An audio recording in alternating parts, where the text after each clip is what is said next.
compositionally, whatever was the centre point of that shot had to be in the centre of the frame.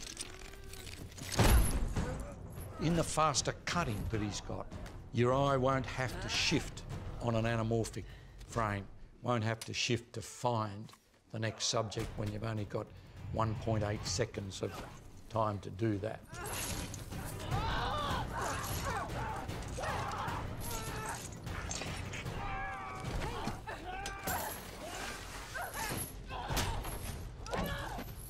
That theory of not having to move your eyes and being able to fast cut and it just goes bang, bang, bang, bang, bang, bang, bang, takes you into it.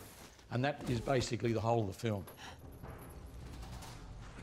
All we would hear all the time on the comms was George saying, put the crosshairs on her nose, put the crosshairs on her nose.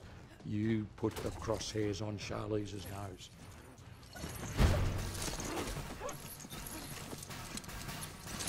You didn't offset to grab any information in the background. Camera had to be in the centre. He's very disciplined that way. Everything is symmetrical.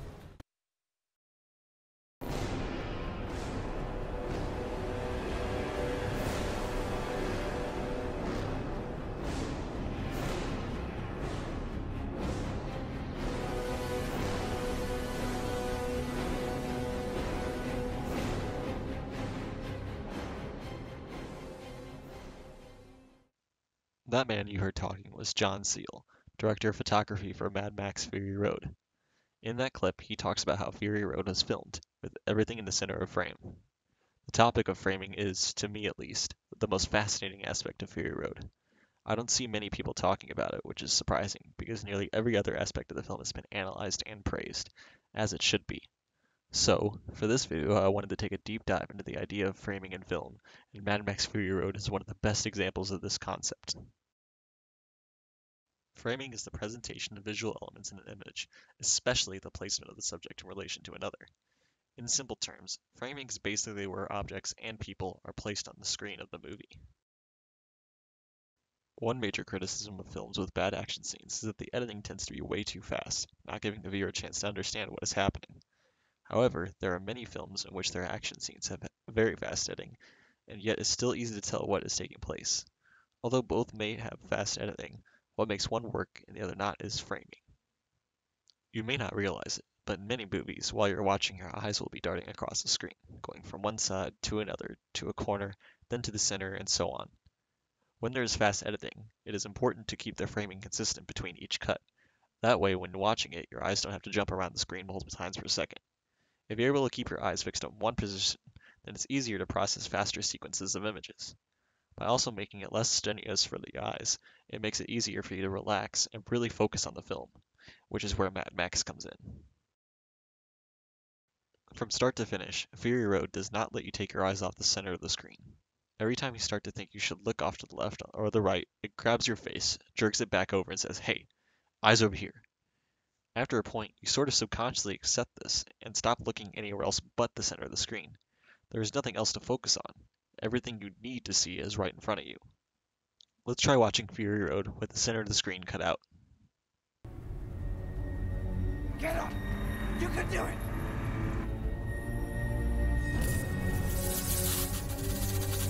Awesome!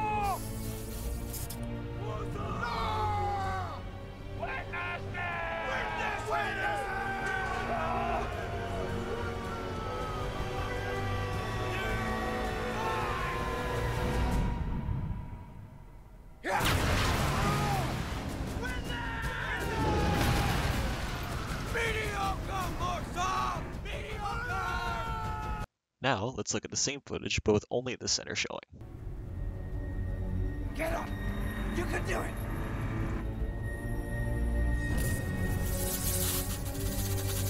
Awesome!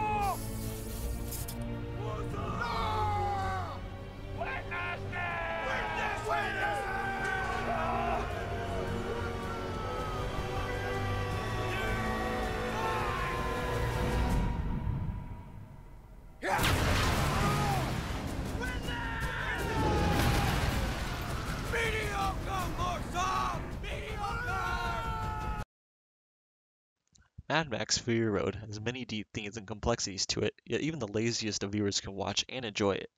The relationship between watching and focusing on the movie is similar to the themes and plot of the movie. The themes of oppression, environmentalism, learning to trust others, trauma, and PTSD are hidden under the surface of a 2-hour car chase in which the plot is they turn left, drive for a while, then turn around and go back to where they started. When watching Fury Road, you may not seem that engaged while watching it.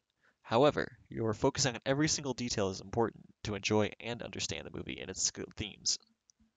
Also, like the plot of the movie, there is one point of focus, one singular goal. Everything else is in service of it. The one goal and point of focus in the story is to find safety. By placing everything in the center of the frame, the viewer becomes just as focused and tunnel visioned as the characters. Mad Max Fury Road is a spectacular film.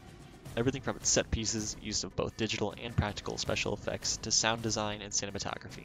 However, it's the framing that I feel makes it most unique. The way it makes it easy to understand what is going on, allows for anyone to watch and enjoy the film, and how it represents the simple yet effective plot and goals of the characters is what truly sets it over the edge.